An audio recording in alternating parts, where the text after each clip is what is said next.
Unresponsible people. Today we're going to do another random video on a random day. And today we are going to be reviewing the Kugoo Kirin M4 Pro.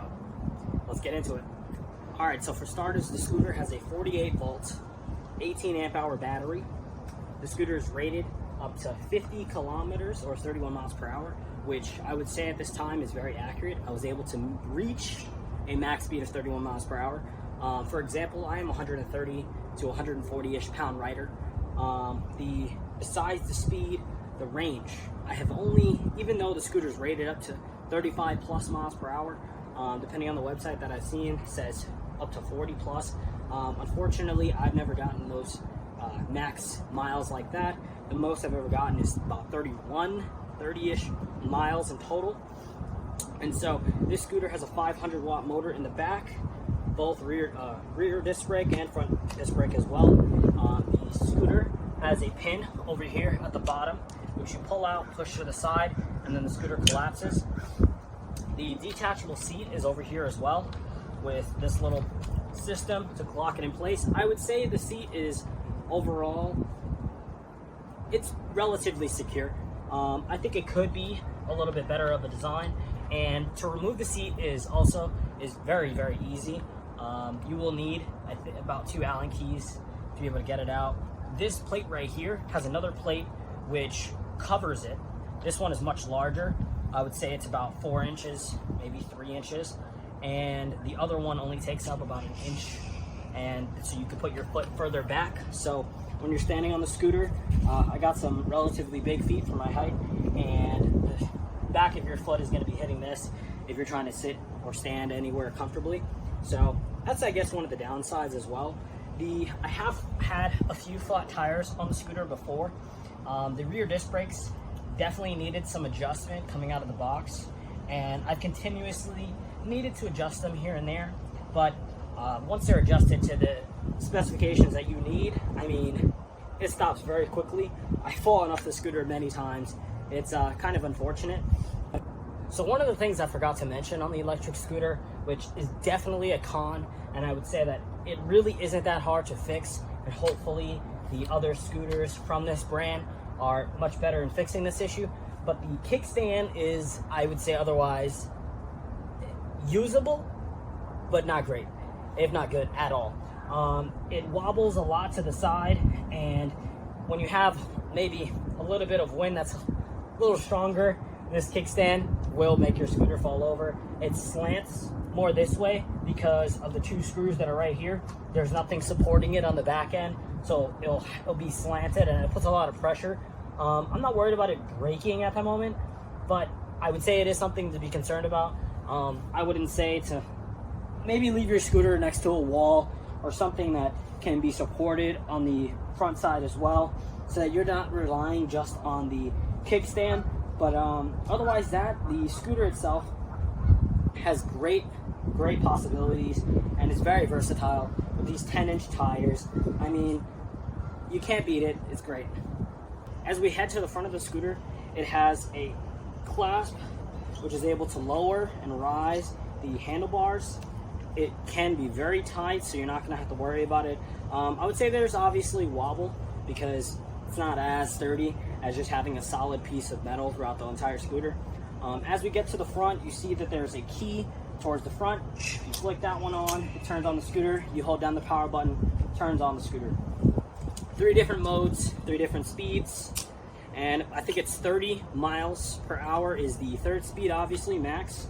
The first one is roughly about 11 to 12 miles per hour, and the other one is about 18 miles per hour.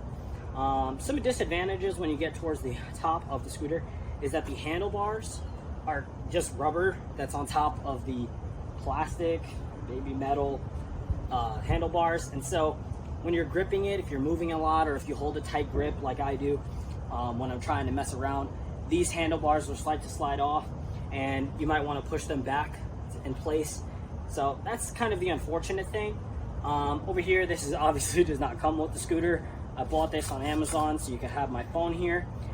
If we have the scooter on, which is now, you'll see that the scooter actually has lights both in the front right here It has a rear light which blinks, turns on and off when you hit the brakes, of course.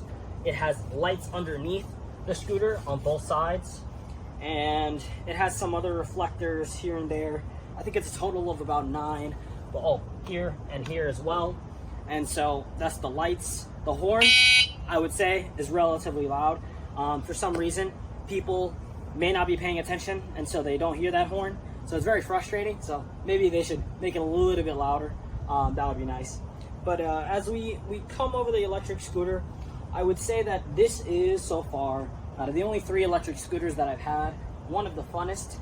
This scooter goes extremely fast. I know that there's faster electric scooters out of there, but unfortunately for the price range, which this is at, between $650 to $700, I think the price fluctuates on Amazon. Sometimes you can get it on a good deal. But for the price range, there really isn't many scooters out there that have all these features. Detachable seats, rear disc brakes, goes 31 miles per hour, which is extremely fast. I don't wear a helmet. I definitely think you should. But yeah, so it has these 3 different modes, obviously, for people who don't want to go that fast. The front headlight is, I would say, very bright. The bottom lights, obviously during the daytime, you're not going to be able to see them that well, if at all. It really won't matter.